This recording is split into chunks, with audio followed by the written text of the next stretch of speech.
Dia 16, resolent un problema de mates de selectivitat. Exercici 3. Els components electrònics produïts per una determinada empresa són defectuosos amb una certa probabilitat P, independentment els uns dels altres. L'empresa ven els components en paquets de 10 i es compromet a retornar els diners si el paquet conté 2 o més components defectuosos. Apartat A. Calcula en funció de P la probabilitat que et retornin els diners si compres un paquet de components. Apartat B. Si P és 0,01, quina és la probabilitat de que, comprant 3 paquets de components, et retornin els diners de, com a mínim, un dels paquets? Aquest resultat augmenta o disminueix quan P augmenta? Raona la resposta.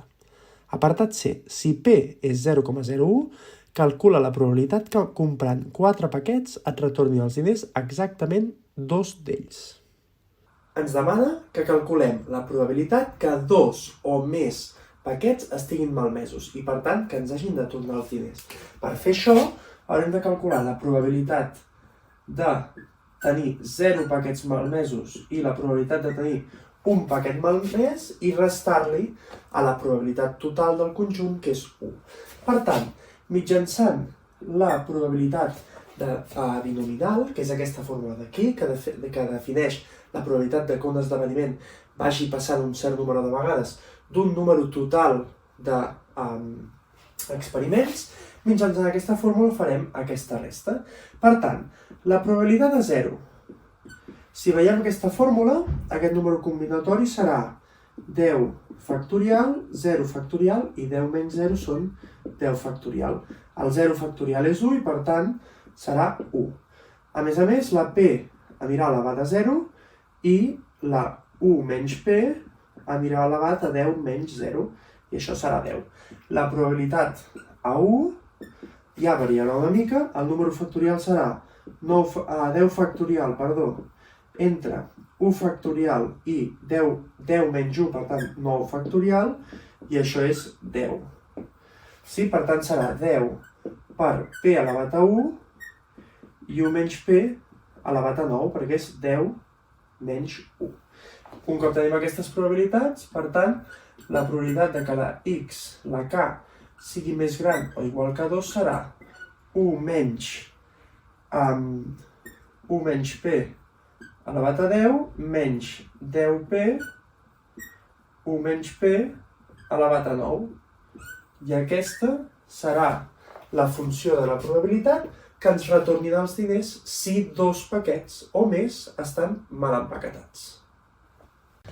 A l'apartat 2 ens diuen que la probabilitat de que hi hagi una peça malmesa és de 0,01 i, per tant, la probabilitat de que ens tornin els diners, és a dir, que hi hagi 2 o més peces malmeses, és de 0,0043. Hem utilitzat la fórmula de dalt i hem col·locat aquesta probabilitat.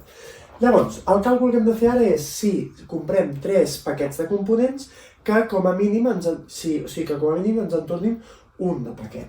Llavors, com es fa? Tenim la probabilitat de que ens tornin els diners i si restem 1, és a dir, això és 1 menys 0,0043, ens dona 0,9957, que és la probabilitat de que no ens tornin els diners. Per tant, si fem 3 experiments, és a dir, comprem 3 paquets i multipliquem la probabilitat de que no ens tornin els diners 3 vegades, ens sortirà 0,9872, que és la probabilitat que no ens tornin cap paquet. Sí? Perquè és la probabilitat multiplicada 3 vegades, com és són esdeveniments independents entre ells, perquè no depèn un de l'altre que estiguin malmesos, la probabilitat de que no ens tornin cap paquet és de 0,9872.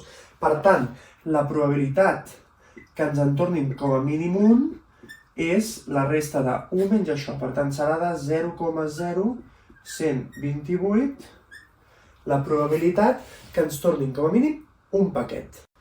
En el tercer i últim apartat ens diuen que comprem 4 paquets de components i ens demanen la probabilitat de que ens tornin exactament 2 paquets de components. Per tant, hem de fer la mateixa fórmula que el primer exercici. Tenim 4 esdeveniments i volem que en passin 2. Per tant, serà 4, 2 i llavors 0,043, que és la probabilitat que tornin el paquet elevada a 2, i 0,9957 elevada a 2 també, perquè és la probabilitat que... o sigui, el número és n, 4 menys 2. Per tant, 4 factorial entre 2 factorial, 2 factorial, i aquestes potències. Al quadrat, 957 al quadrat. Si fem aquesta multiplicació, veureu que ens dona 0,0001 possibilitats que et tornin 2 paquets malmesos.